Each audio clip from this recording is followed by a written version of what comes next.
देवियों और देवताओं, बौद्धिक संतोष, चारित्रिक संतोष और आत्मिक संतोष, ये तीनों संतोष जब जीवन में उतरते हैं तब जीवन की पूर्णता होती। सद्गुरु कबीर ने कहा है, परै न पूर दिनों दिन छीना, तहाँ जाए जहाँ अंग विहूना। मनुष्य को पूरा नहीं पड़ता है, उसको संतोष नहीं होता है और दिन दिन शरीर क्षीण होता है। अवंत में वहाँ पहुँच जाता है जहाँ अंग विहूना है। ये शरीर छूट जाएगा और शरीर के छूटते ही कुछ नहीं रह जाएगा। शरीर रहते रहते पूरा संतोष प्राप्त होना जीवन की सफलता है। अगर आज संतोष नहीं मिलता है तो कल नहीं मिलेगा। जो आज तृप्त नहीं है वो कल तृप्त नहीं होगा। तो संतोष के तीन भाग, बौद्धिक संतोष, चारित्रिक संतोष और आत्मिक संतोष। बौद्धिक संतोष तब होता है जब सच्चा ज्ञान हो।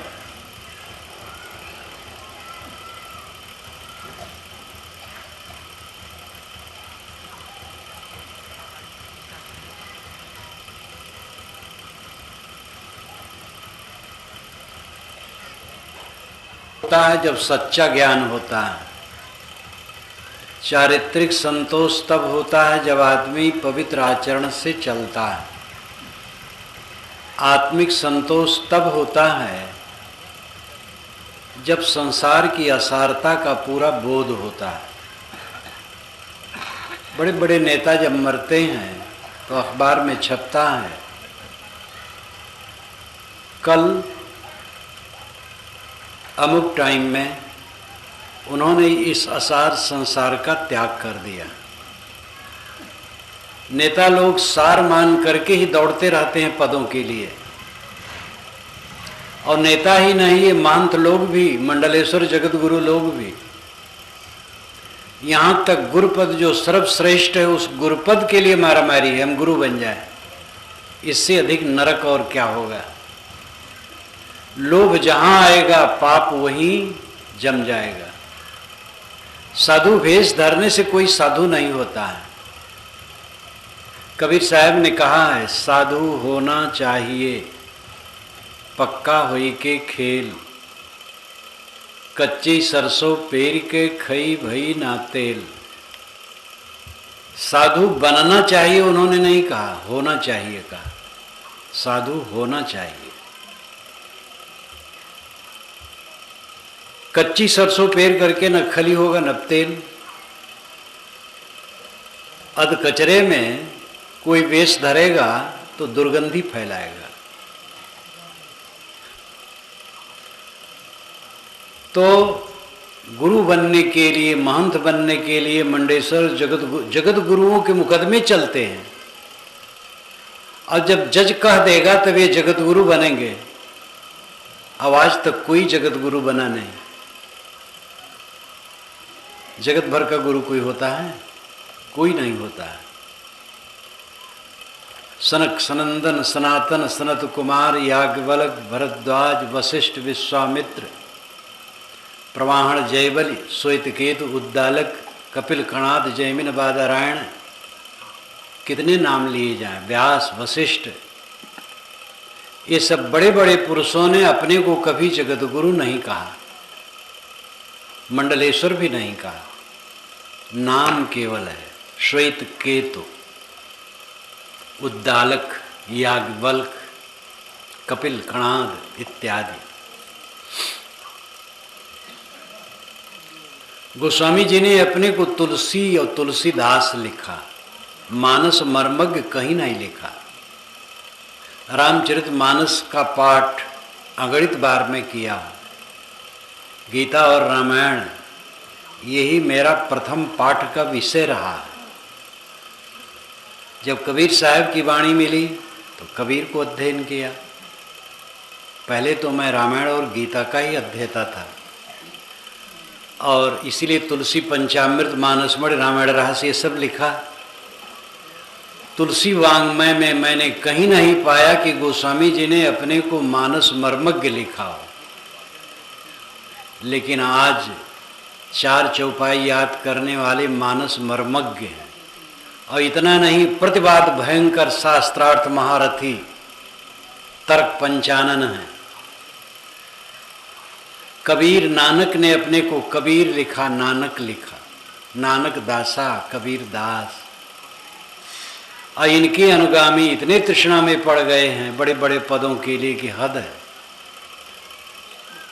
सब जगह लिफाफा बढ़ गया है और जो मौलिक चिंतन है वो छूट गया है। हमें उस तरफ लौटना चाहिए। ज्ञान के विषय में थोड़ा सा निर्देश। सच्चे ज्ञानी बनो, अंधविश्वासी न बनो। परंपरा में सब कुछ सच नहीं होता और परंपरा में सब झूठ नहीं होता। एक जगह मेरा कार्यक्रम होता है तो एक पंडित उसमें संचालन करते हैं। वो पंडित पुरोहित भी हैं, विद्वान भी हैं, योग्य हैं। एक कुर्सी ले लेते हैं, बैठते हैं और संचालन करते हैं। तो उन्होंने मेरे विषय में थोड़ा परिचय दिया और फिर कहा, अच्छा सज्जनों, अब परंपरा विरोधी विचार साहब के सुनिए। तो मैंने शुरू किया। मैंने कहा, भाई परंपरा विरोधी विचार तो मेरा नहीं है। हाँ, परंपरा को लेके पूरा नहीं है। गोस्वामी जी को परंपरावादी कहते हैं लोग। क्या परंपरा को निभाए हैं? पूर्व परंपरा में इंद्र सबसे बड़ा पूज्य है और गोस्वामी जी ने इंद्र को पूरे मानस में गाली दी। सुख हांडले भाग 60 तक कहा है। तो परंपरा का निर्वाह उन्होंने कहाँ किया? तुलसी भगत सपच भलो, भजय रैन दिन राम। ऊंचो कुल के ही काम को, जहान हरि को नाम। ये ब्राह्मण परंपरा के विरुद्ध है। यहाँ उनकी वैष्णवता आती है। वैदिक लोग, वैदिक पंडितों ने 55 वैदिक मुद्दों को कलिवर्ज कह करके त्यागने की राय दी है। ध्यान दीजिए, वैदिक पंडितों ने आज से 1000 वर्ष पूर्व संस्कृत ग्रंथ लिखे। वैदिक कलिवर्ज लिखा। कलिवर्ज का मतलब जो कलिकाल में नहीं करना चाहिए। ऐसे 55 मुद्दे वैदिक हैं जिसको कलिवर्ज कह करके पंडितों ने त्यागने की राय दी है। और वो सब गिनाना तो बेकार है। एक बता दूं, नियोग से बच्चा पैदा किया जाता था वैदिक युग में। पुरुष कमजोर है, उससे बच्चा नहीं हो सकता। तो स्त्री किसी से गर्भ धारण कर ले, वो खुला रूप में रहता था, अमुक से धारण किया है। जैसे कौरव पांडव इत्यादि सबकी उत्पत्ति आप जानते हैं महाभारत पढ़ करके, नियोग से है। तो वैदिक युग में नियोग मान्य था, लेकिन पंडितों ने कहा ये कलिवर्ज है, कलिकाल में ठीक नहीं। ऐसे 55 मुद्दे हैं। जो कहता है पंडित पोगापंथी होता है, उसका उत्तर है कि अगर पोगापंथी होता तो 55 वैदिक मुद्दों को कलिवर्ज कह करके त्यागने की राय कैसे देता। और ये माना जाए कि परंपरा की बात छोड़ी नहीं जा सकती और वैदिक सारे मुद्दे छोड़े नहीं जा सकते, तो उसका उत्तर है तब 55 मुद्दे क्यों छोड़ दिए गए। इस्लाम में माना जाता है बड़े कट्टर परंपरावादी हैं। कहाँ परंपरा निभा रहे हैं? हजरत मोहम्मद के ज़माने की परंपरा आज उनमें कहाँ है? बहुत बदल गई है। हाँ, उनमें ज़्यादा कट्टरता है, इसलिए ज़रा डरते हैं लोग। हिंदुओं में विचारों की उदारता है, इसलिए यहाँ दर्शनों का उदय, चिंतन मनन अधिक हुआ। मुसलमानों में व्यवहार की उदारता, हिंदुओं में विचारों की उदारता है। मुसलमान कहेंगे हमारे मस्जिद में कोई आओ, नमाज पढ़ो, सब पढ़ो। हिंदू आज भी ऐसे हैं जो कहेंगे कि मंदिर में हिंदुओं का एक बड़ा वर्ग नहीं जा सकता, जिनको वे अछूत मानते हैं। कहते हैं वो, वैसे जाते सब हैं, वो कहते हैं। मुसलमान कहेंगे कुरान सब पढ़ें, कोई पढ़ सकता है, लेकिन आज भी जगतगुरु कहलाने वाले भारत के कहते हैं शूद्रों को वेदों में अधिकार नहीं है और स्त्रियों को भी नहीं। त्योहारी को है, त्योराइन को नहीं है। पाणे वेद पढ़ें, पढ़ाइन नहीं पढ़ सकती। ये ब्राह्मणत्व है। और चारों वेदों में कहीं नहीं लिखा है कि स्त्री और शूद्र वेद नहीं पढ़ सकते, बल्कि स्त्री और शूद्र वेद मंत्र के रचयिता हैं। मैंने अपने बीजक की भूमिका में लिखा है और सब नंबर दिया है। 1 दर्जन से अधिक स्त्रियां हैं जो वेद मंत्रों की रचयिताएं हैं। अब आज के जगतगुरु कहलाने वाले लोग विद्वान होते हैं तो पढ़ लें, थोड़ा पढ़ते नहीं, क्योंकि आदि शंकराचार्य ऐसे बड़े विद्वान और वैराग्यवान हो करके अद्भुत पुरुष, आदि शंकराचार्य याद होती है तो मन गदगद हो जाता है। उनके विवेक चूड़ामणि पर तो मैं इस समय भाष्य लिख रहा हूं, लेकिन वो महापुरुष, क्या कहूं मैं उसे, इतना विद्वान, क्या वो वेद नहीं जान सकता था? और खुद उसने माना है कि वेद में अधिकार शूद्र और स्त्री का नहीं। किस आधार से माना है? चारों वेदों में कौन सी पंक्ति है जिसमें लिखा है कि स्त्री और शूद्र का अधिकार नहीं? परंपरा ऐसी प्रकार प्रदूषित हो जाती है, अच्छे अच्छे लोग भटक जाते हैं और फिर पूरी परंपरा भटक जाती है। छुआछूत होती है, ये ब्राह्मणत्व है। जब हरिद्वार के एक मंडलेश्वर ने कहा आपकी बात ठीक है, लेकिन परंपरा तो परंपरा। मैंने कहा कौन सी परंपरा? तो बोल नहीं पाए।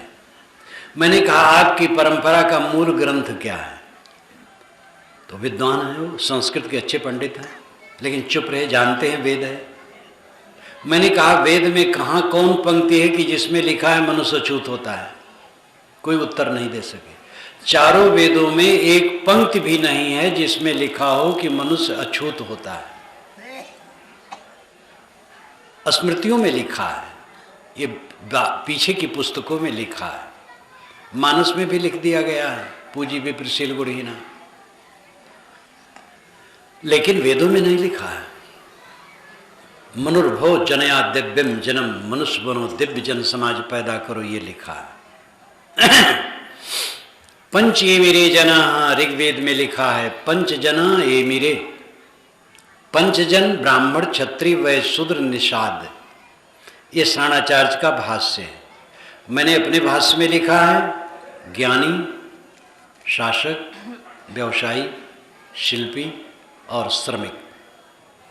ये पूरी दुनिया में 5 वर्ग सदा रहे, सदा रहेंगे, यही अर्थ है वेद का।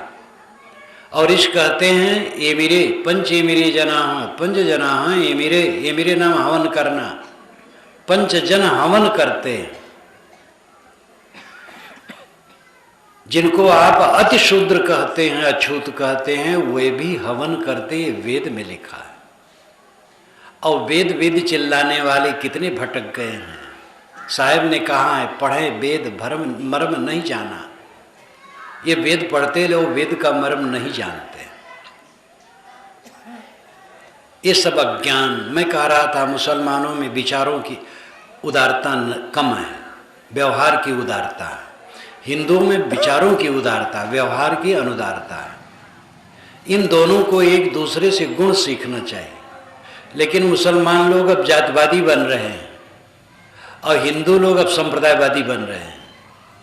मुसलमान जैसे कट्टर हैं, हमें हिंदुओं को कट्टर होना चाहिए, ऐसा हिंदू लोग कुछ पाठ पढ़ाते हैं। और मुसलमानों में अब सैयद सैयद पठान में ऊंच नीच की भावना ज़्यादा बढ़ रही है। और ये दोनों का दुर्भाग्यपूर्ण है। विचार और व्यवहार दोनों में सब उदार बने। मनुष्य में दो नहीं है, पूरा मनुष्य एक है।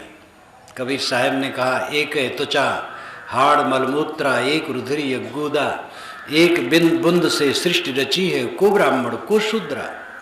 रजोगुण ब्रह्मा तमोगुण शंकर सतो गुणी हरि होई, कहाँ कबीर राम रम रही है हिंदू तुर्क न कोई। राम में रमो, कोई न हिंदू है न मुसलमान है। कोई कह सकता हम राम में क्यों रमें, अल्लाह में रमेंगे। साहब कहें कोई हर्ज नहीं, अल्लाह राम जियो तेरी रहें। अल्लाह राम एक ही बात है, न पानी पियो जल पियो, जल न पियो पानी पियो, वाटर पियो, बात एक है। शब्द में क्यों रचते हो। मस्जिद में हिंदू भी जाए, मंदिर में मुस्लिम भी जाए, तब इनकी उपासना, इनका उपासना स्थल सार्थक है। सिनेमा में सब जाए, थिएटर में सब जाए, वेश्या के घर सब जाए, शराबालय में सब जाए, लेकिन उपासना स्थल में सब नहीं जा सकते हैं। तो उपासना स्थल बेकार हो गया फिर। तब तो शराब खाना ही अच्छा है, वहाँ सब जाए और शराब पिए, और उपासना स्थल में सब नहीं जा सकते हैं। कैसे वो धर्म वाले पागल हो गए हैं।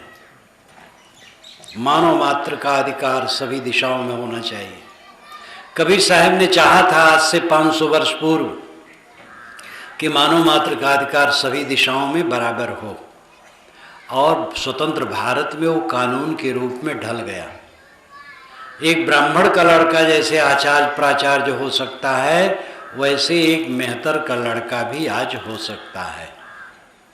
लोकसभा भवन और विधानसभा भवन में चाहे वर्ण व्यवस्था के पक्षधर बैठे हों, लेकिन वे कबीर विचारों के अनुसार कानून बनाने के लिए विवश हैं। ये कबीर विचारों की सच्ची विजय, ये कबीर विचार की विजय नहीं है, मानवता की विजय, सत्य की विजय। और वैदिक ऋषियों ने ये कुछ नहीं माना था। सबर नाम के शूद्र, वेदों के मंत्रों के महान रचयिता, इतरा दासी का पुत्र महिदास अपने ब्रह्मचर्य के तेज से 116 वर्ष तक जीवित रहा, और उसके नाम से इतरे ब्राह्मण है। कबीर साहब उसी उदार धारा की तरफ समाज को लौटाना चाहते हैं। मनुष्य बनो, छुआछूत का पाखंड छोड़ो। छुआछूत मैं भी मानता हूं, स्वच्छता को लेकर मेरा कोई बिस्तर छू नहीं सकता, हाथ धो ले फिर छुए। मेरा भोजन मुस्लिम लड़का भी बनाया है, ईसाई लड़का भी बनाया है। हिंदू समाज में सभी वर्ग के लोग मेरा भोजन बना सकते हैं। मुस्लिम लड़का बनाया है, ईसाई लड़का। 18 बरस तक एक मुस्लिम लड़का मेरे पास था, साधु रूप में, भाई मेरा भोजन बनाता था। पंडित लोग भी खाते थे, ईसाई लड़का भी बनाता था। आप लोग मुझे आज़ाद कर दें, कोई हर्ज नहीं, मैं डरता नहीं। मैं छुआछूत इस ढंग से नहीं मानता हूँ। हाँ, अशुद्ध है तो अछूत है, टट्टी घर से निकला अछूत है, स्नान कर लिया अछूत नहीं है। सब, हर आदमी तो अपना मेहतर है। सभी लोग टट्टी धोते हैं अपना अपना, दूसरे को धो दिया पाप कर दिया। इस बात को समझें और प्रयोग करें। जात पूछना बंद करो, किसी से जात मत पूछो। विवाह करना हो, अगर अंतरजातीय शादी आप नहीं मानते हैं तो पूछें।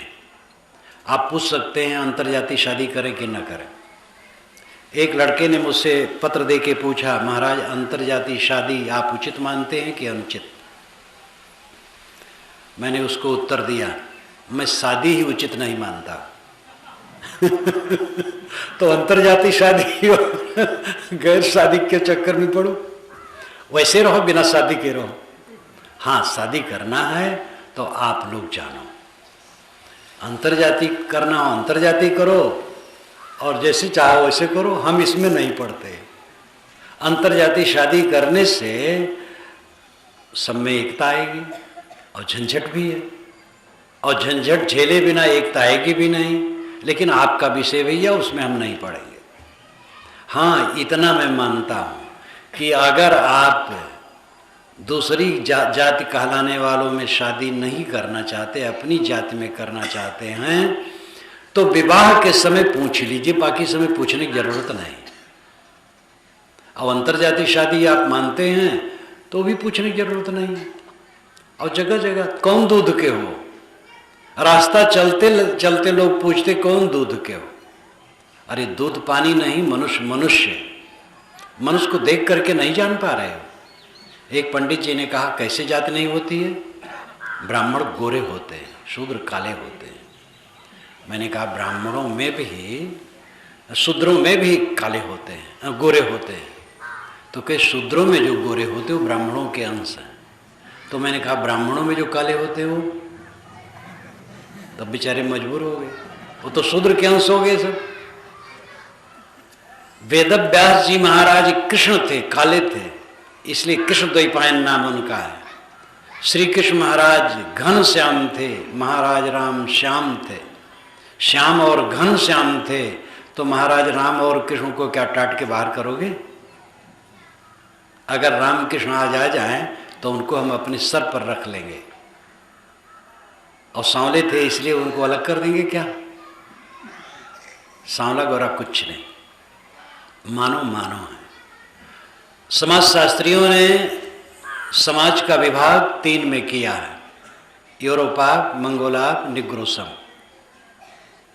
गोरे रंग लेकर के हैं वो यूरोपाप में आते हैं, काले रंग लेकर के हैं वो निग्रोसम में आते हैं, और लाल रंग लेकर के हैं वो मंगोलाप में आते हैं। लेकिन ये जलवायु के कारण है, तत्व में नहीं फर्क है। इस भूमंडल के किसी कोने के नर और किसी कोने की नारी से बच्चे होते हैं, इसलिए मानव में 2 जाति नहीं है। जात संस्कृत भाषा का शब्द है, इसका अर्थ होता है पैदा होना। जात पैदा हुआ, जाति पैदा होना। जिनकी पैदाइश एक है उनकी जाति एक। बकरी से और सूअर से बच्चे नहीं होते, इसलिए उनकी जातियाँ अलग हैं। गाय से और ऊँट से बच्चे नहीं होते, इसलिए उनकी जातियाँ अलग हैं। लेकिन इस भूमंडल के किसी कोने के नर और किसी कोने की नारी से बच्चे होते, इसलिए 2 जाति नहीं। वर्ण व्यवस्था काल्पनिक है। वर्ण व्यवस्था केवल काम का बंटवारा था, पीछे योग्यता के अनुसार किया गया, उसके पीछे जन्म से मान लिया गया। वर्ण व्यवस्था के 3 संस्करण हुए। पहला संस्करण काम का बंटवारा था, दूसरा संस्करण योग्यता के अनुसार था, और तीसरा संस्करण जन्म से हो गया, तब से विकृत हो गई। आज तो वर्ण व्यवस्था कहीं नहीं। मनुष्य मनुष्य है, ये हमारी दृष्टि होनी चाहिए। जो अपने को ब्राह्मण मानते हैं वे कल्पना करें कि मेहतर कहे जाने वाले घर में जन्मे होते तो वो क्या ख्याल रखते। यही चाहते कि हमारे साथ लोग उदार बर्ताव करें। क्या उनके 7 पुरखों में ये पक्का है कि उनके घर में जितने बच्चे पैदा हुए हैं उन्हीं के वर्ण के हुए हैं, कहीं वर्ण संकर नहीं हुआ है? क्या अनेक जन्मों में पीछे हुए कहीं दूसरे कुल में नहीं पैदा हुए हैं? कौन जानता है। बस युधिष्ठिर तो कहते हैं महाभारत में, जात्रत्र महासर्प मनुष्यत्ते महामते संकरात सर्ववर्णानाम दुष्परिच्छेद में मति सर्वे सर्वा सुपत्यान जनयन्ति सदा नराः तस्मात् शीलम प्रधानेष्टम विदुर्ये तत्वदर्शिनः। जाति मनुष्यत्व है, सभी वर्णों में संकर है, सम्मिश्रण है। सर्वे सर्वा सुपत्यान जनयन्ति सदा नराः। युधिष्ठिर कहते हैं सभी वर्णों जातियों की स्त्रियों से सभी वर्णों जातियों के पुरुषों ने बच्चा पैदा किया है। कबीरी भाषा में एकदम बोल रहे हैं, सर्वे सर्वा सुपत्यान जनयन्ति सदा नराः तस्मात् शीलम प्रधानेष्टम विदुर्ये तत्वदर्शिनः। इसलिए तत्वदर्शी विद्वान मानते हैं कि कर्म से आदमी शील से ब्राह्मण या उच्च होता है। जन्म से सब बराबर हैं, कर्म से उच्च होते हैं। ब्राह्मण कहा जाने वाला चोर व्यभिचारी हत्यारा है तो जेल जाता है, शूद्र कहा जाने वाला सदाचारी है तो आदर पाता है। इसलिए सदाचार का महत्व है। इस यथार्थ ज्ञान को हमें केवल समझना नहीं चाहिए, प्रयोग करना चाहिए जीवन में। भूल जाना चाहिए कौन जाति का कौन है, मनुष्य है, सबसे प्रेम करो। अंग फड़कने से कोई हानि लाभ नहीं होता है।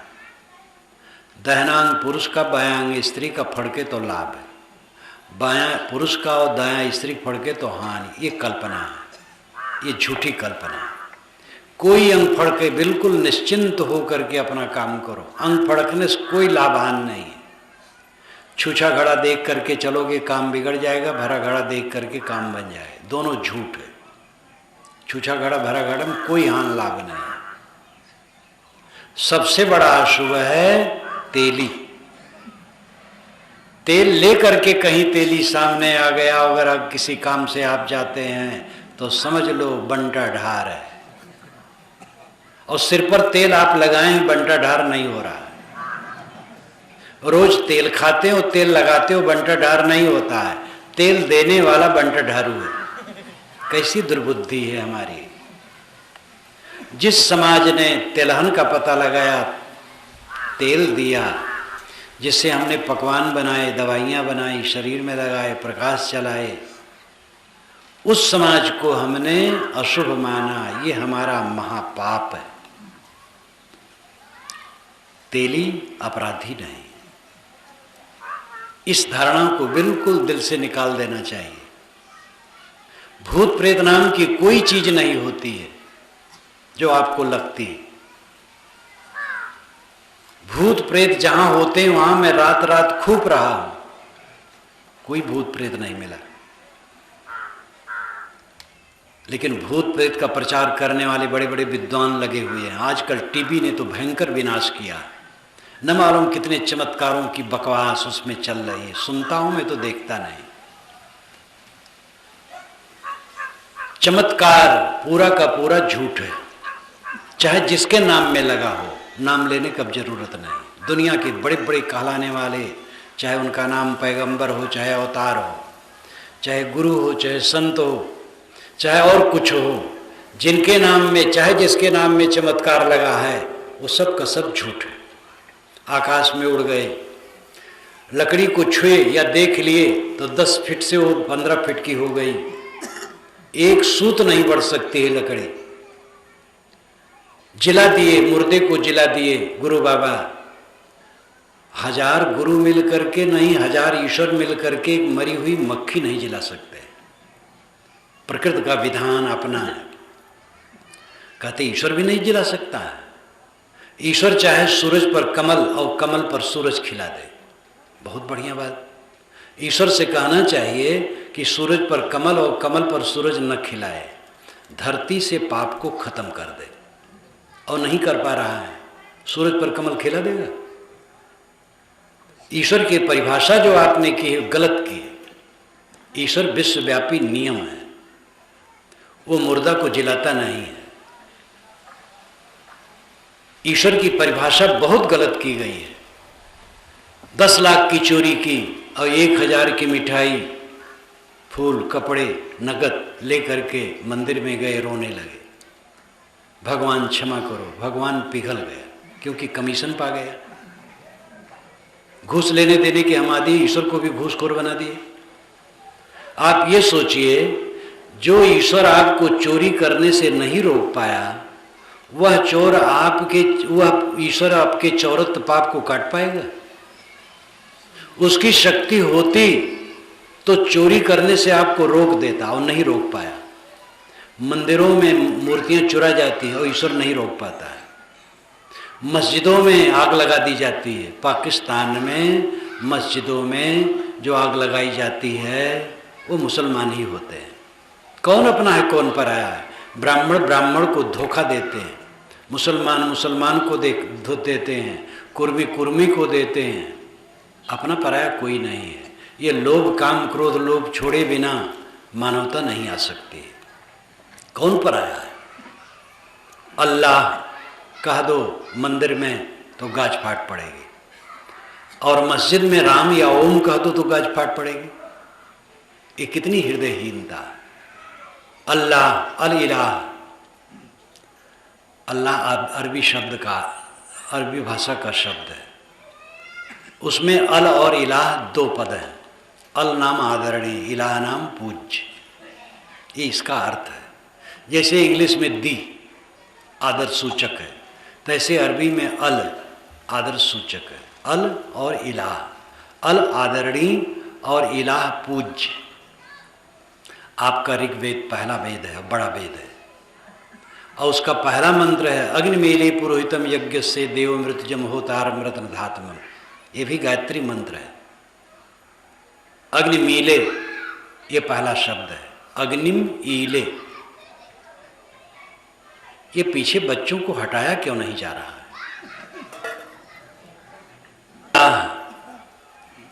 और वेद का पहला शब्द ऋग्वेद का क्या है? अग्निमीले। अग्निम ईले, दो पद मिलाकर के अग्निमीले शब्द बना है। शाणाचार्य जो वेदों के महान भाष्यकार हुए हैं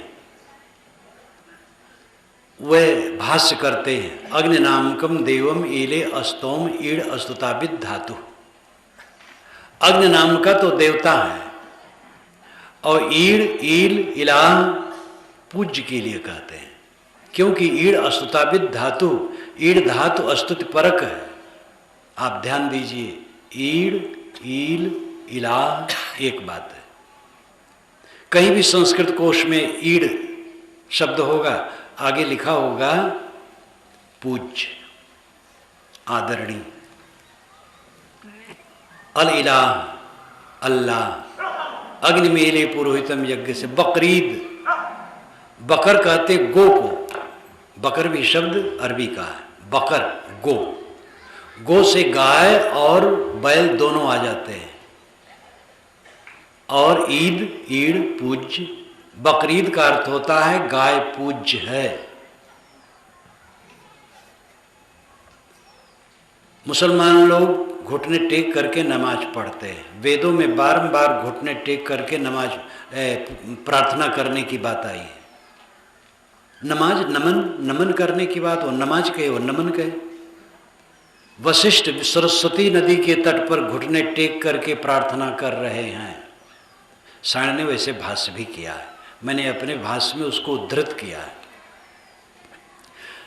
घुटने टेक करके प्रार्थना करने में विनम्रता पूरी स्पष्टता से आती है। आर्य परंपरा, सामी परंपरा, दोनों परंपराएं प्रार्थना प्रधान थी। ध्यान दीजिए, आर्य परंपरा में ब्राह्मण, श्रमण, सिद्धनाथ, संत, वैष्णव सब आते हैं, जिसमें ब्राह्मण प्रथम है। जो वेदों को मान करके कर्मकांड करते तो उनको ब्राह्मण कहा जाता। ब्रह्म कहते हैं वेद के मंत्रों को, ब्रह्म कहते हैं अग्नि को, और वेद मंत्रों से अग्नि में हवन करने वाला ब्राह्मण। इस प्रकार ये ब्राह्मण परंपरा, फिर श्रवण परंपरा जो स्वतंत्र चिंतक है, फिर नाथ, सिद्ध, संत, संत में कबीर साहब आते, फिर नानक साहब, दादू साहब इत्यादि, फिर वैष्णव, ये सब आर्य परंपरा है। दूसरी सामी परंपरा है, यहूदी, ईसाई, इस्लामी। पुरानी बाइबल में नूह नाम के महापुरुष हैं, उनके 3 पुत्र हैं, साम, हेम, एपेत। साम बड़े हैं, साम के वंशज यहूदी हैं, यहूदी में ईसाई निकले, फिर पीछे इस्लामी, तो यहूदी, ईसाई, इस्लामी सामी कहलाते हैं। आर्यों के मूल में प्रार्थना थी, वेद सब प्रार्थना से भरे हैं।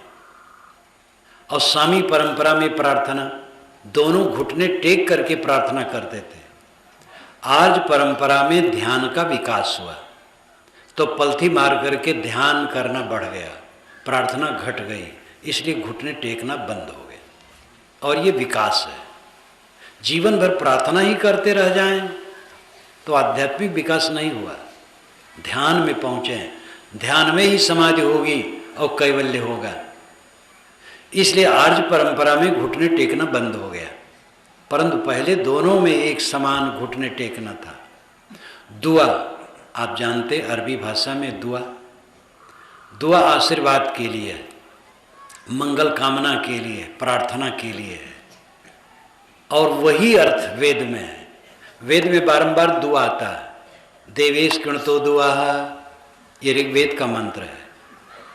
हम देवता के लिए दुआ करते हैं। तो इहराम क्रिया होती है, जब लोग जाते हैं मक्का तो वहाँ पर इहराम क्रिया एक होती है, सिर्फ बाल छिलवा देते हैं, सफ़ेद कपड़े हम जैसे हम पहने ऐसे पहन लेते हैं, और वह ब्रह्मचर्य व्रत लेते हैं, और वह हिंसा नहीं करते, मांस नहीं खाते, कोई नशा नहीं लेते,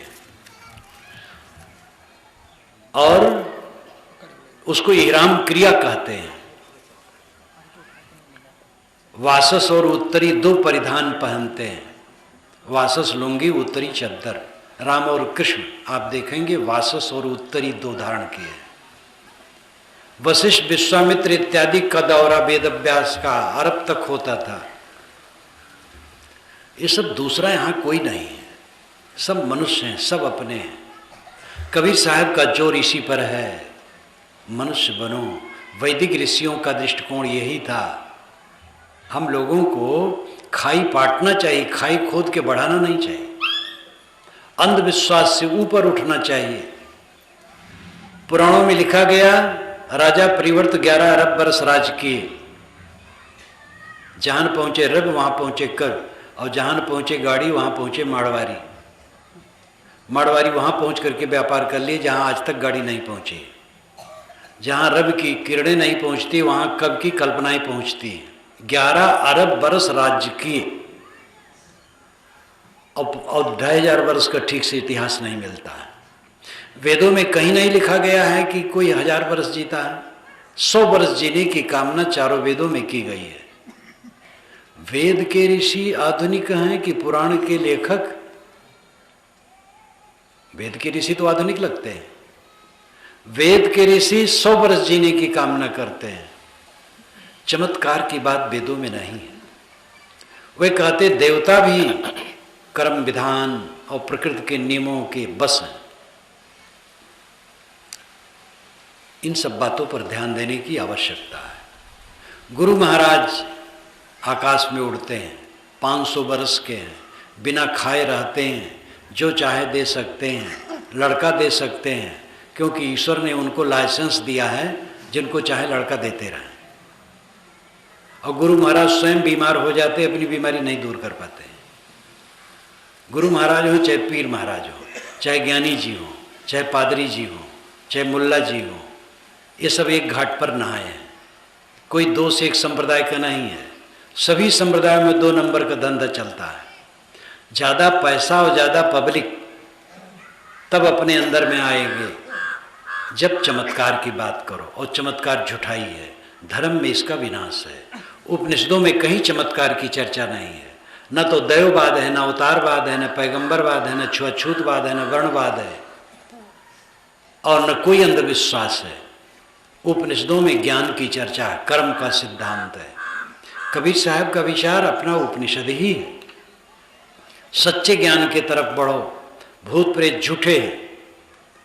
आप रात में जाते हैं, शमशान में भूत चढ़ बैठता है, और वहीं गाय का बछड़ा रात भर सोता है, भूत कुछ नहीं कर पाता है। कब्रों में चींटियां बिल बना के रहती हैं और प्रेत उनका कुछ नहीं कर पाता है। और लाखों चींटियों से अधिक वजनदार अब आपको रगड़ डालता है प्रेत। ये भ्रम। दिशाशूल आपको लगता, मंगल बुध उत्तर दिश काला। मंगल बुध को इलाहाबाद से फैजाबाद नहीं आना चाहिए, और बृहस्पति को फैजाबाद से इलाहाबाद नहीं जाना चाहिए, और जाते हैं लोग, कुछ नहीं होता है। दिशाशूल झूठ। योगिनी दाहिने बाएं है झूठ। ग्रह टेढ़ा है, हमारे ऊपर सीधा कैसे है? खुले आकाश में जितने लोग बैठेंगे सबको सूरज की गर्मी बराबर लगेगी, और टेढ़ा है तो पूजा करके शांत कैसे होगा? पूजा करके क्या कोई एक बल्ब बुझा सकता है? स्विच ऑफ न करे तो? ये सब घोर अंधविश्वास, और समाज इसमें सड़ रहा है, और बड़े बड़े ठेकेदार भटकाने वाले लगे हुए हैं अंधविश्वास में दुनिया को डाल करके। धर्म के नाम पर जितना मूर्ख बनाया गया है दुनिया में, और किसी आधार पर नहीं बनाया गया। एक वकील, व्यापारी और राजनेता बदनाम है अपनी झूठाई के लिए, और एक धार्मिक अपनी झूठाई के लिए प्रशंसित है। अगर मैं कहूँ मेरे गुरुजी ने पेड़ से कहा हट जा, तो हट करके वहाँ जाके खड़ा हो गया, तो आप कहेंगे हाँ आपके गुरुजी पहुँचे हुए हैं। आप ये नहीं कह सकेंगे कि ये झूठ है। झूठ कहेंगे तो नास्तिक हो जाएंगे। लेकिन एक गुरु बाबा नहीं, 1000 गुरु बाबा मिलकर के जबान से पेड़ को इधर से उधर नहीं कर सकते। पेड़ ने एक घास नहीं कर सकते। नाखून में जो आगे हिस्सा है, एक सूत भी कोई गुरु बाबा बढ़ा नहीं सकते, न घटा सकते हैं। इस तथ्य को समझो, इस वास्तविकता को समझो। वीर बनो, धर्म के नाम पर कायर न बनो। सच्चा धर्म है संयम और शील, ढकोसला और पोगापंथी नहीं। इसलिए ज्ञान हमारा सही होना चाहिए, निर्भ्रांत। कर्म करने की प्रेरणा आपको कहाँ से मिलती है? ऊपर वाला करवाता है। ईश्वर की इच्छा के बिना तृण नहीं हिलता। बात बहुत अच्छी लगती है। तो दुनिया में जितने अच्छे कर्म होते हैं इसका संगत बैठ गई, जो बुराइयां होती उसकी संगत कैसे बैठेगी? घूस लेते हैं लोग, बिना ईश्वर की इच्छा के घूस कोई कैसे लेगा? बिना ईश्वर की इच्छा के जेब कोई कैसे कतरेगा? और घी में डालडा और डालडा में चर्बी कैसे मिलाएगा? और मंदिर और मस्जिद में आग कैसे लगाएगा? और सामूहिक हत्या कैसे करेगा? बम्बई में एक ही बार कई बम विस्फोट किया गया रेलवे लाइन में, बिना ईश्वर की इच्छा के कैसे किया गया? बिना ईश्वर की इच्छा के तृण नहीं हिलता है तो बम का विस्फोट कैसे हुआ? अमेरिका की बिल्डिंग तोड़ दी गई हवाई जहाज टकरा करके, ईश्वर की इच्छा रही होगी। ये आतंकवादी जो फैले, ईश्वर की इच्छा है? कहते जाते हैं, कुछ सोचते ही नहीं सोचते हैं। ईश्वर की इच्छा नहीं, मनुष्य की इच्छा। मनुष्य कर्म करने में सर्वथा स्वतंत्र है। जैसी उसकी बुद्धि होती वैसे कर्म करता है, जैसे कर्म करता वैसे फल पाता है। उसे अपने को संभालना चाहिए। आप कठपुतली नहीं हैं, आप अपने कर्मों के कर्ता और विधाता हैं। कठपुतली हैं तो फिर उपदेश देने की क्या जरूरत है? प्रवचन की क्या आवश्यकता है? ग्रंथ क्यों बने? शास्त्र क्यों बने? आप कठपुतली नहीं हैं। सारे ज्ञान विज्ञान का दाता कौन है? दुनिया के जितने शास्त्र हैं, वेद पुराण कुरान बाइबिल, सारे धर्म ग्रंथों का रचयिता कौन है? मनुष्य।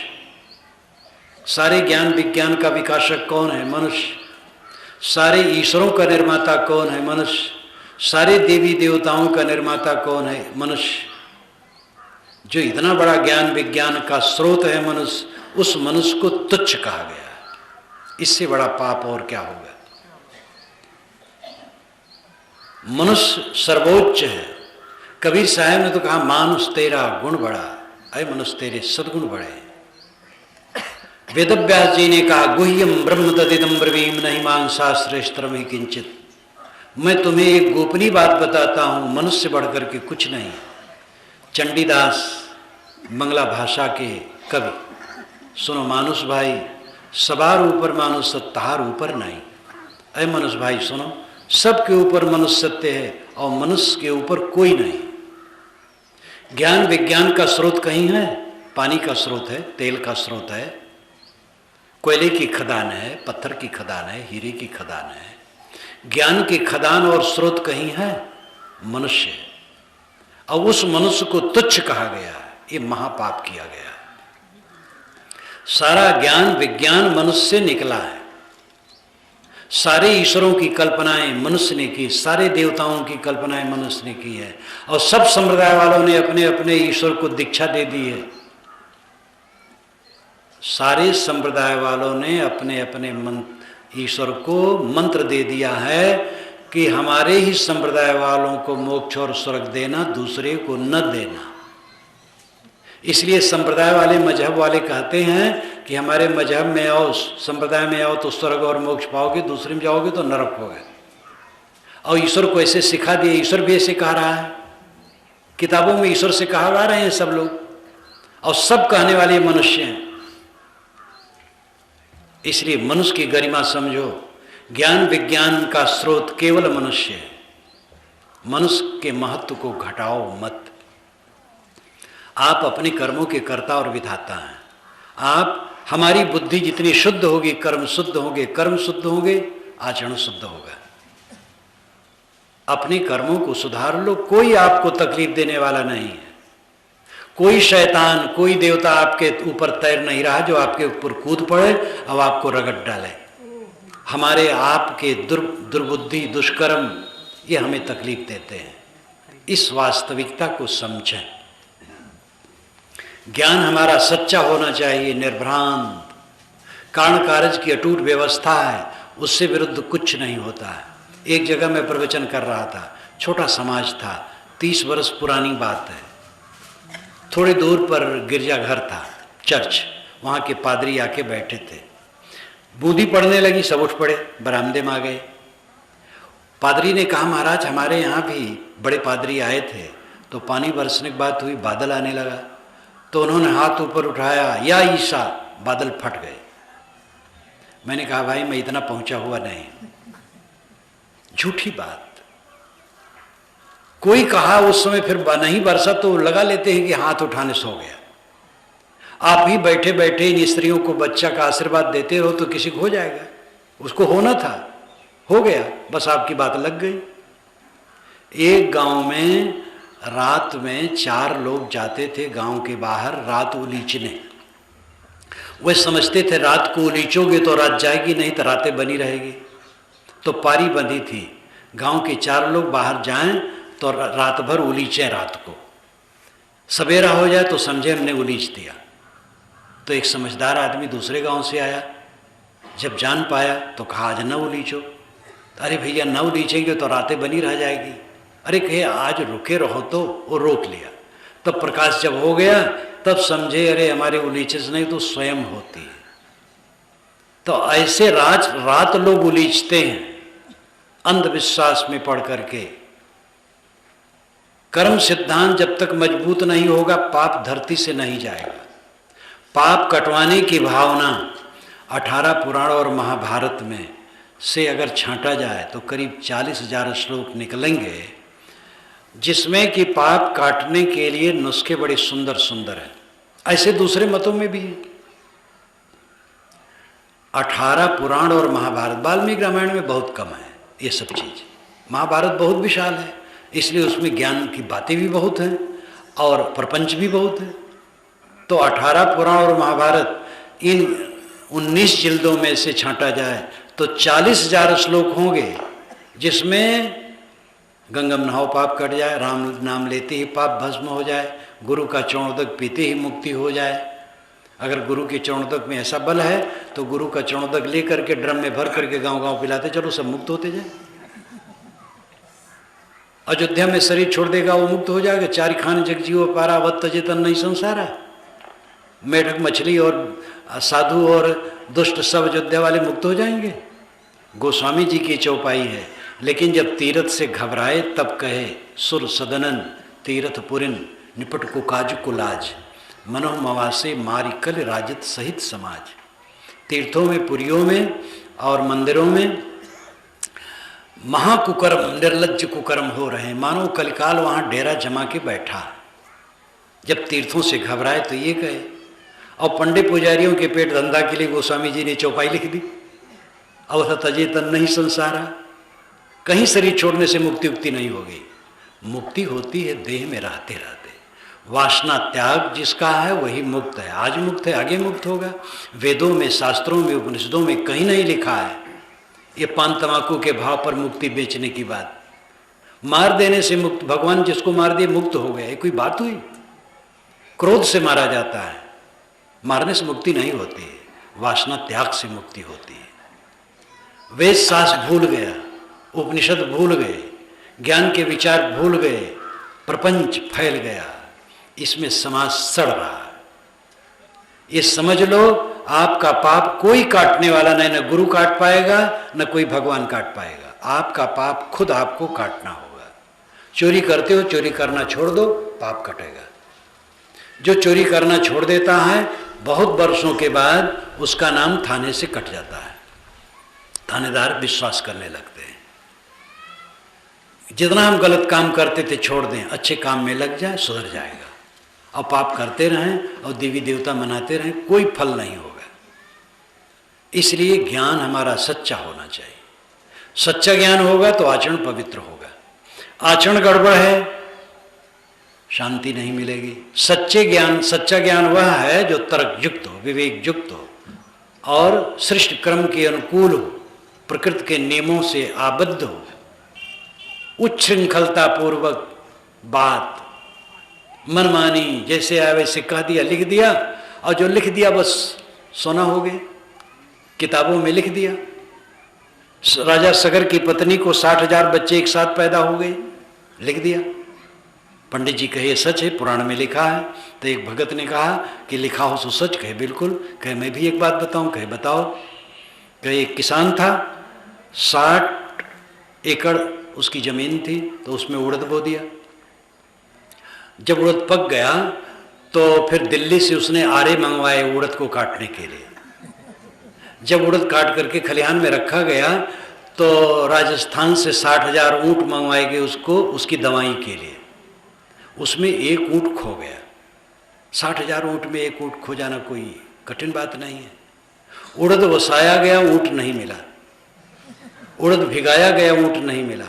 उड़द पीसा गया, बड़ा बनाया गया, खाया गया, ऊँट नहीं मिला। जब खाने वाला टट्टी करने गया तो उसकी टट्टी के रास्ते से ऊँट निकल करके भगा। क्या ये बात सच नहीं हो सकती है? तो 60,000 लड़के कैसे एक साथ पैदा होंगे, कैसे सच हो सकती है? अपने मत की अंधविश्वास की बातें सब मानते, दूसरे खंडन करते हैं। लेकिन सबके मत के अंधविश्वास की बात खंडन योग्य है। हर संप्रदाय वाला उदार बने और अपने मत के प्रपंच का पहले खंडन करे, तब दूसरे करे। मैंने तो कबीर दर्शन लिखा तो शुरू में कबीर पर लगाए जंजाल को काटा। कबीर महाक्रांतिकारी थे, लेकिन कबीर का इतना चमत्कार जोड़ा गया है कि रामकृष्ण विष्णु शिव सबका चमत्कार ठंडा हो गया है। जब आप कहेंगे कि श्री रामचंद्र सबसे बड़े हैं, वशिष्ठ से भी बड़े हैं, क्योंकि वशिष्ठ भी उत्तरकांड में जा करके राम से हाथ जोड़े हैं, गोस्वामी जी ने हाथ जोड़वा दिया है, तब दूसरे लोग क्यों नहीं कहेंगे सबसे बड़े हैं? कृष्ण वाले कहे कि कृष्ण सबसे बड़े हैं, तो कबीर वाले कहे कबीर के तो चेले हैं रामकृष्ण, और सब दुनिया भर के लोग हनुमान जी सब चेले हैं। तो ये सब धमा चौकड़ी है। सभी महापुरुष अपनी अपनी जगह महान हैं, सब आदरणीय हैं, सब पूज्य हैं, कोई किसी के ऊपर नीचे नहीं है। चमत्कार की बात, चढ़ा ऊपरी की बात, सांप्रदायिकता की बात दूर कर देने की जरूरत है। कोई संप्रदाय सत्य का एकाधिकारी ठेकेदार नहीं है, कोई महापुरुष सत्य का एकाधिकारी ठेकेदार नहीं है, और कोई पुस्तक सत्य का एकाधिकारी ठेकेदार नहीं है। सत्य सबका अपना आत्मा है। मन निर्मल होगा स्वर्ग है, मोक्ष है, मन गंदा होगा नरक है। ये तथ्य है। चरित्र की पवित्रता सबसे बड़ी पूजा है। गोस्वामी जी ने एक दोहा कहा है, विबुध काज बावन बलि भलो छलो भलो करि चाने, प्रभुता तज बस भय तदप मन की गई न गलानी। देवताओं का काम बनाने के लिए विष्णु ने 52 रूप बना करके बलि को छला। विष्णु और बलि, विष्णु देववंशी और बलि दैत्यवंशी, पिता कश्यप। कश्यप की 2 पत्नियां देते कोई दूसरा नहीं था। लेकिन भिन्न पार्टी का राज्य, अगर भाजपा का राज्य है तो कांग्रेस लोग छीनना चाहेंगे, कांग्रेस का राज्य तो भाजपा वाले छीनना चाहेंगे। तो बलि का राज था, बहुत धर्मात्मा था बलि। विष्णु ने 52 बन करके छल लिया और 3 पग नापने में पूरा संसार ले लिया। इसके पश्चात विष्णु जी को बड़ी ग्लानि हुई कि मैंने बड़ा पाप किया, ऐसे सज्जन जीव को छला। तो बल के अधीन हो गए, तब भी मन की गई न गलानी। गोस्वामी जी कहते विष्णु के मन की गलान न गई, सदैव उनके मन में संताप होता रहा कि मैंने निरपराध को छला। अब आप सोचिए, विष्णु भगवान जब गलती करते हैं तो उनका मन दुखी होता है, तो हम लोग गलती करेंगे तो कहाँ जाएगा? कोई देखे न देखे हमारा पाप भगवान देखता है। हम चाहे पानी के अंदर में छिप करके, चाहे आकाश में उड़ करके, चाहे पर्वत की गुफा में, चाहे एकांत कमरे में पाप करें, कोई न देखे न देखे भगवान की आंखें देखती। कोई जाने न जाने भगवान की आंखें भगवान जानता है। आप कहेंगे भगवान कहाँ है? आपकी आंखें भगवान की आंखें हैं, आपकी आत्मा परमात्मा है। आप चोरी करेंगे, आपकी आंखें देखेंगी। अब आपकी अंतरात्मा जानेगी तो आप अपने छिपा पाएंगे और कचोटेगा वो। सुभान नाम के एक मियाँ थे, बड़े सरल थे, धनी थे गांव के। गांव के बाहर टट्टी करने गए, बेर पेड़ के नीचे बैठे टट्टी कर रहे थे। पके पके बेर गिरे थे, लालच रोक न सके, बेर खाते गए, टट्टी करते गए। रात में गांव में वेश्या का नाच हो रहा था, नाच देखने गए। लोगों ने उन्हें आगे बैठाया, धनी आदमी थे, धनी का भी आदर किया जाता है। वेश्या गाना शुरू की, सुभान तेरी बतिया जान गई राम, सुभान तेरी बतिया जान गई राम। सुभान समझे कि आज तो मैंने कोई गलती नहीं की, एक गलती ही की है जो टट्टी करते करते बेर खाए हैं। और इसने कहीं देखा जरूर है, और सभा में कह देगी तो बड़ी बदइज्जती होगी। वो एक कीमती शाल ओढ़ रखे थे, उतार करके दे दिए। बहुत खुश हुई। अगली कड़ी गाई, सुभान तेरी बतिया कह दूंगी राम। तो उन्होंने सोचा बहुत बेवकूफ़ स्त्री है, 500 रुपये एक साल दे दिया, अभी कहती कह दूंगी राम। पहले कहती केवल जान गई ना, अब कहती कह दूंगी राम। लेकिन मन महसूस करके उन्होंने अपनी बेशकीमती अंगूठी उतार करके दे दी। इतना इनाम गाना गाते कभी नहीं मिला था। उछल पड़ी। अंतिम कड़ी गाई, सुभान तेरी बतिया कह रही हूँ राम। तब सुभान से नहीं रहा गया और झल्ला के खड़े हो गए। बेश्या की जात, तुम्हें ना अपनी इज्जत का डर ना दूसरे की इज्जत का डर। क्या कहोगे? अरे सुभान मियाँ टट्टी करते करते बेर खाते थे, यही तो कहोगी। सारा समाज हंस पड़ा। बेश्या ठगमारी खड़ी रह गई।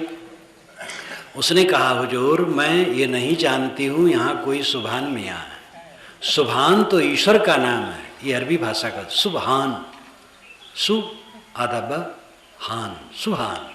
सरल भाषा में कहते सुभान। सुभान ईश्वर। अय ईश्वर मैं तेरी बात कहूंगी, मैं नहीं जानती कि यहाँ सुभान मियाँ कोई है। तो परमात्मा सबके अंदर में बैठा है, इसलिए हमें पवित्र आचरण से रहना चाहिए। अब एक बात की और परीक्षा करनी है, क्या विष्णु ने बलि को छला? ये बिल्कुल झूठ है। ऋग्वेद में 24 बार चर्चा आती है विष्णु के 3 पाद छिप की। 12 बार खुला है और 12 बार संकेत में है। उसमें एक मंत्र है जिसको पंडित लोग कर्मकांड में भी जोड़ते हैं। इदम विष्णु विचक्रमे त्रेधा निददे पदम समूढ़मस्य पांसुरे। इदम यहाँ विष्णु विचक्र में चले, त्रेधा 3 प्रकार से, निददे रखे पदम पैर, समूढ़मस्य पांसुरे उनके पांसु से, पैर की धूल से, पांसु नाम धूल। समूढ़मस सारा संसार ढक जैसा गया। देश और विदेश के समस्त वैदिक विद्वान एक स्वर से इसका अर्थ मानते हैं कि सूर्य विष्णु है, उसकी किरणें उसके पद हैं, कदम है, और वो पृथ्वी पर पड़ती है वो किरणें, अंतरिक्ष में और द्युलोक में। यही 3 कदम रखना है। और ये परिभाषा यास्क मुनि ने और अपने पुराने भाष्यकारों के आधार पर दिया है, आज से 2800 वर्ष पूर्व। सूरज विष्णु है, उसकी किरणें पद हैं। धरती और आकाश और द्युलोक यानी तारा मंडल में किरणों का पड़ना, उसके 3 कदम पड़ना है। ये अर्थ है। वेदों को कोई पढ़ डाले तो अपने आप अर्थ साफ हो जाता है। लेकिन शतपथ ब्राह्मण जो 100 अध्यायों का एक विशाल ब्राह्मण ग्रंथ है, उसमें कहानी बनाई गई। थोड़ा विष्णु को छलिया बनाया गया, थोड़ा सा। और कहानी कहूँगा तो समय बर्बाद होगा, इसलिए न कहूँगा। वहीं से शुरू किया गया, फिर और बढ़ा, फिर तो वामन पुराण 10,000 श्लोकों का बन गया, और बलिछलन विष्णु का नाम ही हो गया। ये वेद के अर्थ का अनर्थ करके पीछे से ये सब गड़बड़ किया गया। विष्णु, विष धातु से विष्णु शब्द बनता है। विष नाम प्रवेश करना, सूरज की किरणें सब में प्रविष्ट होती, इसलिए सूरज विष्णु है। इंद्र ने अहिल्या का सतीत्व नष्ट किया। शतपथ ब्राह्मण में लिखा इंद्र अहिल्या जार। इंद्र अहिल्या का जार है। इंद्र सूर्य है, अहिल्या रात है, जार जीर्ण करना है। अह कहते हैं दिन को, संस्कृत में अह का अर्थ होता है दिन। अरह संध्या उपासित, रोज रोज संध्या उपासना करो। अह दिन, जिसे अहरनिश कहते हैं लोग, दिन और रात। तो अह दिन, ल्या लीन, दिन लीन है जिसमें, उस रात को अहिल्या कहते हैं। इंद्र सूर्य है, वो उसको जार जीर्ण नष्ट करता है। ये अर्थ है इंद्र अहिल्या जार। इसका अर्थ पुराणों में गड़बड़ कर दिया गया, रामायण में भी गड़बड़ किया गया। और इंद्र एक व्यक्ति बना दिया गया, अहिल्या की स्त्री बना दी गई और इंद्र ने जाकर के छल किया। ब्रह्मा ने पुत्री को भ्रष्ट किया, विधाता अपनी पुत्री को भ्रष्ट किया। ये पुराणों में लिखा, श्रीमद् भागवत में लिखा है। ब्रह्मा सूर्य है, विधाता सूर्य है, उसकी पुत्री उषा है। सूर्य के उगने के पूर्व उषा उगती है। उषा नाम जलाने वाली, उस नाम जलाना। और जब सूर्य उदय हो जाता है तो उषा समाप्त हो जाती है। यही उसका भ्रष्ट होना है। वेद के जितने लाक्षणिक अर्थ हैं और इतने उत्तम उत्तम अर्थ हैं, वो सब पुराण काल में गड़बड़ कर दिया गया। यद्यपि पुराण के लेखक संस्कृत के विद्वान थे, लेकिन कैसी मति गड़बड़ाई। वेद पढ़ना खत्म हो गया, पुराण रह गया, और पुराण और महाकाव्य में जो प्रपंच बढ़ा वही प्रपंच हिंदुओं के मत्थे मढ़ गया। पुराण महाभारत और वाल्मीकि रामायण में अच्छी बातें भी बहुत हैं, लेकिन इन सब बातों को समझने की जरूरत है। मैंने अपने साहित्य में ये सब निर्णय करने की चेष्टा की। श्री कृष्ण महाराज रसिया थे, उनके 16,108 पटरानी थी, और ब्रह्मवर्त पुराण के अनुसार तो लाखों थी, और गर्ग संहिता के अनुसार तो अरबों खरबों थी। सब बकवास है। श्री कृष्ण महाराज संयमी थे। यददा श्रेष्ठ तत्तदेव तरो जना। उन्होंने गीता में कहा, जैसे जैसे बड़े लोग करते हैं छोटे लोग वैसे करते हैं। ऐसा कहने वाला पुरुष रास कैसे कर सकता है। रास का खंडन किया मैंने।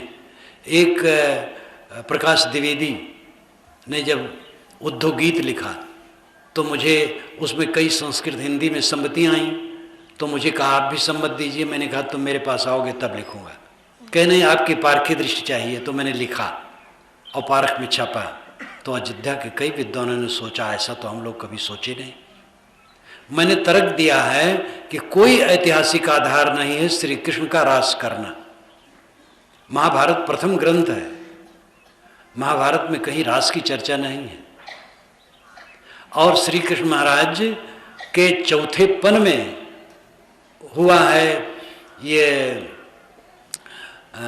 राजसु यज्ञ युधिष्ठिर ने किया है, और वहीं पर शिशुपाल ने गाली दी है उनको। लेकिन ये नहीं कह पाया है कि कृष्ण रास करते हैं। अगर रास करते तो वो कहता। और रास 10 वर्ष की उम्र में माना जाता है। 10 वर्ष की उम्र में वैसा कोई कर ही नहीं सकता जैसे भागवत में लिखा है। और उसको बड़े बड़े पंडित कहते हैं गुहितम गुहि लीला है। कौन सी गुहि लीला है? रास करवाते हैं लोग।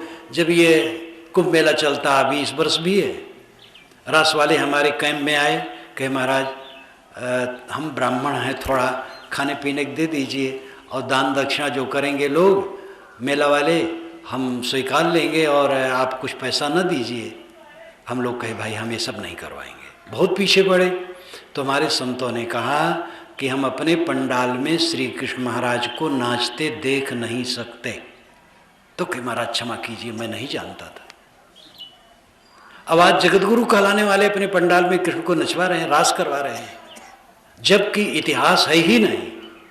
और उन्हें देखा देखी राम को भी रसिया बना दिया गया। बृहद कौशल खंड, हनुमत संहिता, अनेक ऐसी संस्कृत में रामायणें हैं जिसमें राम को रसिया बना डाला गया, जबकि राम एक पत्नीवर्ती। और पूरे वाल्मीकि रामायण या मानस में देखिए एक पत्नीवर्ती है, उनको रसिया बना डाला गया। तो ये विकृतियाँ बहुत आई हैं। मैंने रामायण रहस्य में इसका खंडन किया है कि न तो श्री कृष्ण ने रास की और न राम ने रास की। और कृष्ण कौन में मैंने श्री कृष्ण महाराज के लिए लिखा। तो इसलिए इन सब बातों पर हमें गहराई में जाने की जरूरत है। सदाचार, चरित्र उज्जवल, चोरी करने वाला, व्यभिचार करने वाला, हत्या करने वाला, झूठ बोलने वाला और दुर्गुण दुराचार में पचने वाले के चित्त में कभी शांति नहीं आ सकती है। क्या हो?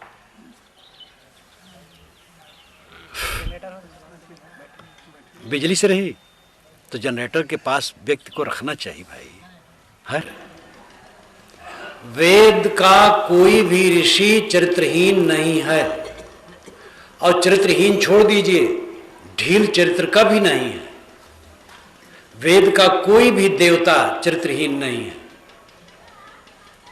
ये विदेश के विद्वानों ने मैकडॉनल्ड, कीथ और मैक्स मूलर, इन लोगों ने भी स्वीकारा है, वेद का कोई देवता चरित्रहीन नहीं है। पुराण के देवताओं को चरित्रहीन बना डाला गया। इंद्र, वेदों को पढ़िए, चरित्रवान है, पुराणों में गड़बड़ कर दिया गया। एक गिरावट आई लोगों में, पंडितों में। जब स्वयं गड़बड़ करने की इच्छा होती तो अपने देवताओं को भी गड़बड़ बना दिया जाता है। जिससे कि जब हमारे देवता लोग 10-20 स्त्री रखते थे, हजारों रखते थे, तो हम 2-4 रखें तो क्या अर्थ है। तो ये गड़बड़ियां अपनी शिथिलता का परिणाम है। चरित्र सबसे बड़ी चीज है। चरित्र, अच्छे चरित्र के बिना किसी को चारित्रिक संतोष न मिलेगा।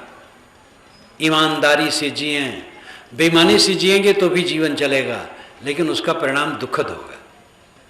मेहनत में जो मिले उसमें संतुष्ट रहो, किसी के धन को हड़पो मत। अंडा, मांस, मछली, गंदी चीजें, इनका त्याग करो। नशा की सारी चीजों का त्याग करो। पान तक न खाओ, पान खाने से मुंह चूल्हा जैसा बन जाता है।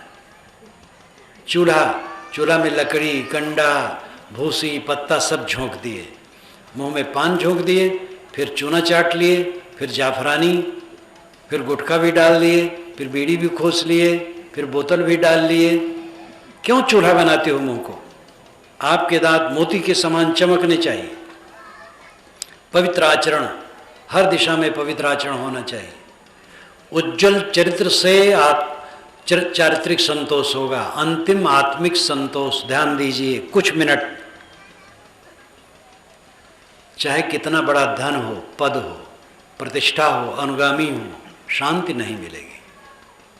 धोखा है, आदमी धोखा है जो दुनिया के लौकिक ऐश्वर्य से परम शांति चाहता है। दुनिया की नश्वरता को समझें, आत्मा की अमरता को समझें। बचपन से आज तक दृश्य जितने आए गायब हो गए।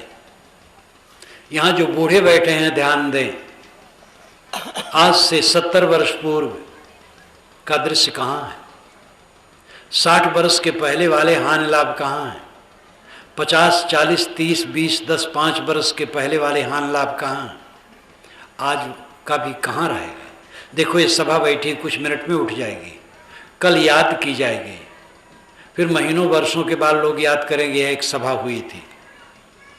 फिर ऐसा भी समय आएगा सब भूल जाएंगे, इसमें बैठे लोग कोई नहीं रहेगा। 100 वर्ष के बाद इसमें कौन रहेगा? कोई नहीं रहेगा। यदुपते क्वा गता मथुरापुरी, यदुपते क्वा गता मथुरापुरी, रघुपते क्वा गतोत्तर कौशला, इत विचिंत मनः कुरुषु स्थिरम नस्दिदम जगत इत्येव धारे। यदुपति श्री कृष्ण महाराज के मथुरा का ऐश्वर्य कहाँ गया? रघुपति श्री रामचंद्र जी की उत्तर कौशल का ऐश्वर्य कहाँ गया? आप अपने लिए विचारिए क्या करना है। यहाँ किसका क्या है? यहाँ पर इतने सब बैठे हैं, क्या मिट्टी का लौंदा सब धरा है?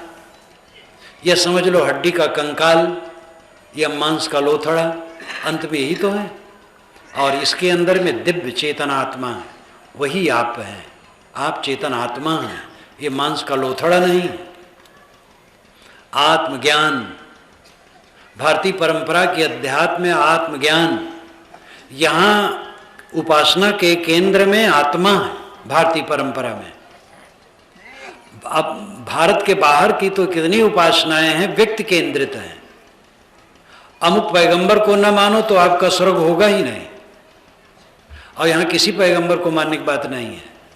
वेद के ऋषि आदरणीय हैं, लेकिन हमारी उपासना के केंद्र में नहीं है। शास्त्र और उपनिषद के ऋषि आदरणीय हैं, लेकिन हमारी उपासना के केंद्र में नहीं है। व्यास, वशिष्ठ और श्वेतकेतु, उद्दालक सभी हमारे आदरणीय हैं, कपिल कणाद, लेकिन हमारी उपासना के केंद्र में नहीं है। हमारी उपासना के केंद्र में आत्मा है। और यही बात सूफी संतों ने स्वीकारा। सूफी संतों ने भी यही स्वीकारा जो मुस्लिम संत थे। राहक हरगिज ने आबी तानगीरी चार तर्क, तर्क दुनिया, तर्क मौला, तर्क उकबा, तर्क तर्क। सही रास्ता तब तक नहीं मिल सकता जब तक चार का तर्क यानी त्याग न करे। दुनियादारी का त्याग, मोह का त्याग। उक़बा, स्वर्ग की कल्पना का त्याग, स्वर्ग का मोह का त्याग। तर्क, मौला अलग ईश्वर है, ये कल्पना का त्याग। और तर्क त्याग का त्याग, त्याग के अहंकार का त्याग। कहता है खुदा खुद से जुदा जानो अधूरा है, दिखला दे खुद ही में खुदा, पीर उसे कहते हैं। तो सूफी संतों ने भी इसको स्वीकारा, आत्मा परमात्मा है जो सबके अंदर में बैठा है। कबीर साहब की प्रसिद्ध उक्ति, धोबिया जल बिच मरत पियासा, कस्तूरी कुंडल बसे मृग ढूंढे वन माहि, तैसे घट घट राम है दुनिया जानत नाहि। आपका परमानंद, आपका परम धाम, साकेत लोक, गोलोक, शिवलोक, सतलोक, जन्नत, स्वर्ग, ब्रह्मलोक आपका आत्मलोक है, आपके अंदर है। इस मट्टी के लौदे के बीच में, इस मांस के लोथड़े और हड्डी कंकाल के बीच में एक दिव्य ज्योति है जो आत्मा है, वही आप है। जब इस आत्मज्ञान को ग्रहण करेंगे और देह के अहंकार को छोड़ेंगे, देह के नाम रूप के अहंकार को छोड़ेंगे और ध्यान चिंतन मनन करेंगे, चित्त एकाग्र करेंगे, आत्मस्थित होंगे, तब आत्मिक संतोष मिलेगा। जीवन का परम फल है आत्मा को पहचान लेना और अपने मन को बाहर से समेट करके अंतर्मुख हो जाना। कबीर साहब का ये पद, संतोष सहज समाधि भली, गुरु प्रताप जा दिन से प्रगटो सुरत न अंत चली, जहाँ जहाँ डोलों सो परिक्रमा, जो कुछ करो सो पूजा, जब सो तब करो दंडवत भाव मिटाओ दूजा, इत्यादि वचन है। मन मस्त हुआ फिर क्यों बोले, हीरा पाओ गांठ गठिया बार बार आंखों क्यों खोले। परमात्मा को खोजना नहीं है, परमात्मा देश काल की दूरी में नहीं है। जो देश काल की दूरी में होता है वो सत्य नहीं होता है, वो झूठ होता है, आने जाने वाली चीज होता है। कबीर साहब ने कहा संतो आवे जाए सो माया, जो आवे और जाए वो माया है। हजारी प्रसाद द्विवेदी एक बार हंसते हुए मुझसे कहे, माया की परिभाषा कबीर साहब ने तो साझ कर दी, संतो आवे जाए सो माया। ये बड़ा लंबा पद है, इसमें सभी अवतारों का वर्णन है। जो आवे और जाए, मिले और बिछड़े वो माया है। परमात्मा अगर मिलता है तो माया है, बिछुड़ जाएगा। परमात्मा बिछुड़ा ही नहीं तो मिलने की कोई बात नहीं। इतने टाइम था मैं प्रवचन करके एकांत गया, वहाँ पास में झुरमुट था, उसमें ध्यान में बैठ गया। तो एक 20-22 का नवयुवक, 20-22 वर्ष का नवयुवक खोजते खोजते मेरे पास गया। कहा महाराज परमात्मा कब मिलेगा? बड़ा भावुक था। तो मैंने कहा परमात्मा के बिछुड़ने की तारीख तुम बताओ तो मिलने की तारीख में बताऊं।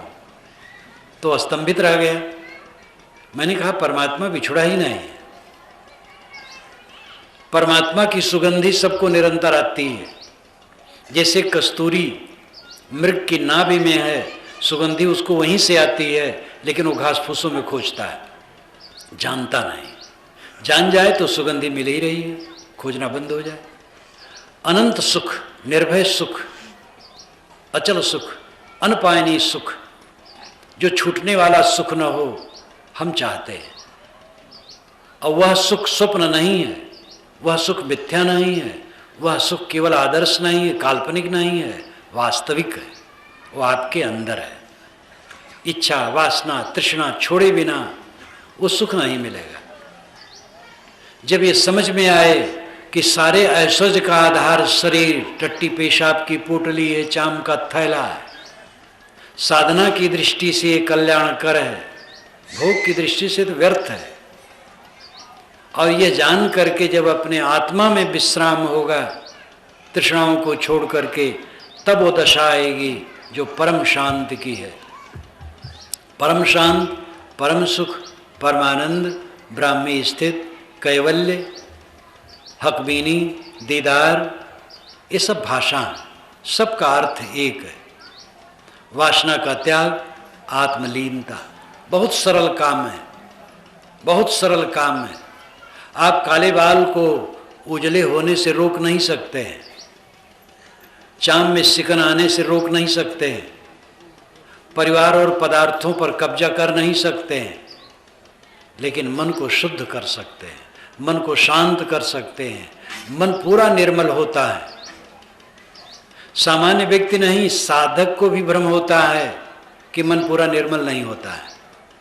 इंद्रियों से कोई काम क्रिया छोड़ सकता है, लेकिन मन तो काम वासना सोचेगा। ऐसा सामान्य साधकों को भी भ्रम होता है, लेकिन तथ्य यह है कि मन से भी काम वासना की पूर्ण निवृत्ति होती है, मन पूरा निर्मल होता है। केवल काम क्रिया ही नहीं छूटती है, काम वासना भी छूटती है। सारी तृष्णाएं मिट जाती हैं, मिटाना चाहिए। जब आप तंबाकू नहीं छोड़ सकते हैं, पान बीड़ी सिगरेट नहीं छोड़ सकते हैं, शराब नहीं छोड़ सकते हैं, अरे राधा मारो भाई, शराब नहीं छोड़ सकते हैं, गुटखा नहीं छोड़ सकते हैं, तो कल्याण प्राप्त की आशा क्या की जाए। कोई पढ़ा लिखा आदमी, 2 अध्यापक आए मेरे पास, वहीं मैं नदी पर हाथ धो रहा था, नौका से कूदे, सरजू नदी की बात है, बहुत पुरानी घटना है। दोनों जवान थे, लाओ यार बीड़ी पिए तब चले, एक दूसरे से कहा। मैंने कहा आप शिक्षित हैं कि उसके विरुद्ध? तो एक ने कहा नहीं मैं शिक्षित हूँ। तो मैंने कहा कि आप अगर किसी से कहें कि लाओ पत्थर मेरा सर फोड़ दो, मैं 50 रुपये तुम्हें दूंगा, तो आप शिक्षित हैं? कहे नहीं तब तो गलत है, हमके बीड़ी से क्या लाभ। तो चुप। कहे हम लोग ठाकुर हैं और अध्यापक हैं। मैंने कहा इसीलिए मैं कह रहा हूं। दोनों ने बीड़ी तोड़ करके फेंक दिया पानी में, कहे अब नहीं पीऊंगा। तो कुसंग में पढ़ करके लोग आती हो जाए। एक बार एक जगह प्रवचन चल रहा था, एक सज्जन जा रहे थे, तो बैनर में मेरा नाम पढ़े, मेरे पास आ गए, कहे महाराज मैं तो समझता ही नहीं कि आपसे मिलूंगा, आपकी पुस्तकें पढ़ता हूँ, आज मिल गया, बहुत खुशी हुई, मैं जा रहा हूँ, बड़ी जल्दी में हूँ। मैंने कहा भाई मेरी पुस्तकें पढ़ते हो तो मुझे दक्षिणा देते जाओ। तो घबरा गए, महाराज क्या दूँ। मैंने कहा अपना मुंह साफ रखो। वो पान तम्बाकू खूब खाते थे, देखा मुंह। मैंने कहा यही दक्षिणा मुझे दे दो। तो 10 सेकंड सोचे कि महाराज देता हूँ, अब कभी नहीं खाऊंगा। तो ये कुसंगत में हो जाता है, कोई बड़ी बात नहीं है। वीर बनो, ये सब गंदगी छोड़ो, आसक्ति छोड़ो। अंत में देहाभिमान, काम वासना, विषय वासना का भी त्याग करना चाहिए। बाल पकने लगे, मन शुद्ध नहीं हो रहा है। कबीर साहब ने व्यंग किया है, ऊपर उजर कहा भो बोरे, भीतर जहूं कारो हो, तन के वृद्ध कहा भो बोरे, मनुआ जहूं बारो हो। शरीर बूढ़ा हो गया, मन बालक बन करके उछल रहा है। शरीर जितना बूढ़ा है उतना मुक्ति का आनंद लो। सब तृष्णा छोड़ो, सब दुर्व्यसन छोड़ो, इस संसार से जाना है। जहाँ हम बैठे हैं यहाँ से अचानक उठ जाना है, इसको याद रखो। जब दुनिया की निस्सारता समझ में आएगी तब आत्मा आनंद का सार मिलेगा। गोस्वामी जी ने एक बहुत बढ़िया दोहा कहा है, तुलसी जौलों विषय की मुधा माधुरी मीठ, तौलों सुधा सहस्र सम, राम भगत सुठसीठ। गोस्वामी जी कहते हैं जब तक विषयों की व्यर्थ मिठास अच्छी लगती है तब तक राम भक्ति 1000 गुना अमृत होने पर, शुद्ध होने पर भी फीकी लगती। राम भक्ति क्या है? अंतर्मुखता। उन्होंने कहा कि जहां काम तहां